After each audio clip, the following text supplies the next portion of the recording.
Pour comprendre les sujets compliqués, il faut parfois commencer par une question bête. Taïwan, c'est quoi? Commençons par dire que c'est une île de 23 millions d'habitants, de la taille des Pays-Bas, située ici, tout près de la Chine continentale. Et c'est là que ça commence déjà à se compliquer. Parce que ce territoire a un statut très particulier. Taïwan fonctionne de fait comme un État indépendant, avec un drapeau, une présidente, Tsai Ing-wen, et un gouvernement. Mais Pékin revendique sa souveraineté sur le territoire et prône la politique d'une seule Chine, qui consiste à dire que la Chine et Taïwan ne sont qu'un seul et même pays. Et la République populaire de Chine affirme d'ailleurs représenter Taïwan à l'ONU depuis un demi-siècle. Mais le président chinois, Xi Jinping, veut aller plus loin. Il affirme régulièrement sa volonté de réunification de la Chine avec Taïwan, faisant craindre une attaque armée. Pourquoi le dirigeant chinois parle de réunification, au juste ? Et d'où vient cette relation complexe entre les deux territoires ?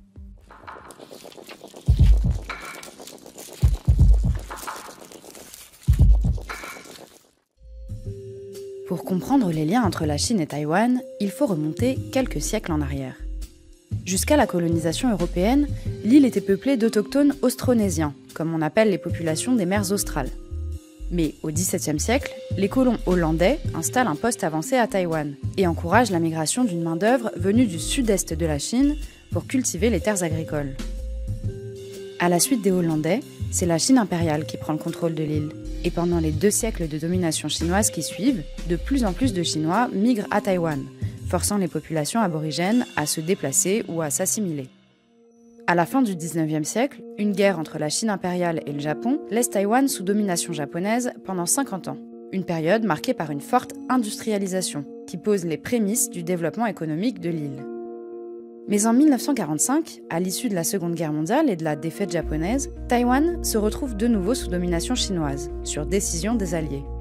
La Chine est alors une république depuis 33 ans. Des réformateurs ont fait tomber l'empire des Qing en 1911, faisant naître 2 courants politiques. D'un côté, le Parti communiste, et de l'autre, le Kuomintang, parti nationaliste. Très vite, ces 2 mouvements s'affrontent par les armes. En 1949, le Parti communiste l'emporte. Mao proclame la République populaire de Chine. 1,5 à 2 millions de Chinois nationalistes fuient alors vers Taïwan. À ce moment-là, il y a donc 2 Chines. D'une part, la République populaire de Chine, régime socialiste, et d'autre part, la République de Chine, réfugiée sur l'île principale de Taïwan et plusieurs petits archipels environnants. Taïwan incarne alors, aux yeux des États-Unis et de leurs alliés, une Chine libre qui résiste au communisme. Mais au fil des années, le nombre de pays qui reconnaissent la légitimité de Taïwan a considérablement diminué au profit de la République populaire de Chine. C'est en 1971 que la place de Taïwan à l'international connaît un virage drastique, lorsqu'elle perd son siège à l'ONU. En 2021, seuls 15 pays continuent de reconnaître l'île, surtout des micro-États, pour la plupart insulaires.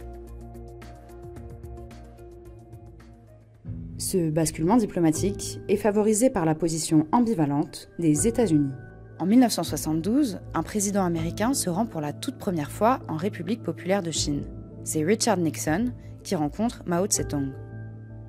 Il faut attendre le 1er janvier 1979 pour que Washington et Pékin établissent des relations diplomatiques officielles. Dans la foulée, le Congrès américain tente d'équilibrer les choses en votant le Taiwan Relations Act. Cette loi indique que les relations avec le gouvernement de Taipei sont similaires aux relations des États-Unis avec tous les autres pays. Mais Washington ne reconnaît plus officiellement l'existence d'une République de Chine indépendante à Taïwan. L'île est progressivement lâchée sur le plan diplomatique, mais en parallèle, elle se démocratise. L'ère du parti unique se termine en 1986 et la loi martiale prend fin 1 an plus tard. Les premières élections libres sont organisées en 1992. Économiquement, l'île prospère et se met à exporter massivement des produits textiles et électroniques, entre autres. Cette croissance rapide permet même de faire affluer des capitaux vers la Chine populaire et les relations entre les 2 entités s'améliorent. Pékin proposera par la suite d'appliquer à Taïwan la formule employée à Hong Kong, un pays, 2 systèmes. En 1986, le Parti démocrate progressiste voit le jour et milite pour l'autodétermination de Taïwan. Il remporte pour la première fois les élections en 2000, puis il est réélu à 2 reprises et gouverne l'île jusqu'en 2008. Après 2 scrutins remportés par le Kuomintang, partisan d'un rapprochement avec Pékin, les indépendantistes du PDP reviennent au pouvoir en 2016. Et sa chef de file, Tsai Ing-wen, est réélue en 2020 encore plus largement, récoltant plus de 57% des voix. La volonté de préserver l'autonomie de l'île semble donc aller croissant ces dernières années dans l'opinion taïwanaise. Il faut dire que le président Xi Jinping, au pouvoir depuis 2013, a significativement augmenté la pression sur les territoires revendiqués par Pékin. À cet égard, l'exemple de Hong Kong est frappant. Le territoire a le statut de région administrative spéciale et possède son propre conseil législatif, le LegCo.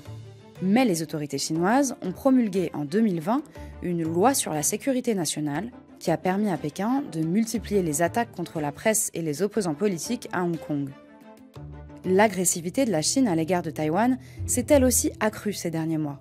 Les incursions de l'armée chinoise dans la zone d'identification de Taïwan, c'est-à-dire l'espace aérien de défense surveillé par les forces taïwanaises, sont quotidiennes. Sur la seule journée du 1er octobre, 38 appareils chinois ont survolé cette zone. Un contexte tendu dans une région très fortement militarisée, comme le montre cette carte. On compte de nombreuses bases chinoises, mais aussi américaines, à proximité de Taïwan. Dans ce contexte de durcissement des relations entre la Chine et les États-Unis, ce qui est sûr, c'est que Taïwan est revenu sur le devant de la scène. L'île apparaît comme le lieu possible d'un affrontement militaire concret.